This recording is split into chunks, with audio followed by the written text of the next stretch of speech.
শীতের বিকেল, বিস্তীর্ণ প্রান্তরে ঘন ছায়া নেমেছে, অল্প অল্প কুয়াশাও জমেছে।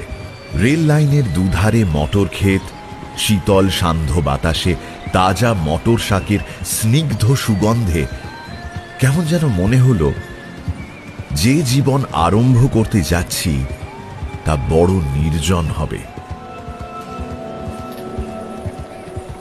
এই শীতের সন্ধে যেমন নির্জন এই উদাস প্রান্তর, ঠিক তেমন। গরুর গাড়িতে প্রায় সারা রাত ধরে 15-16 ক্রোশ চললাম।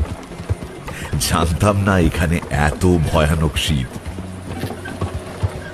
যেতে যেতে আস্তে আস্তে জমির প্রকৃতি, প্রাকৃতিক দৃশ্য বদলাতে লাগলো।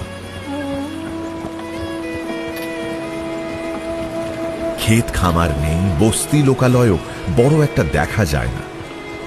শুধু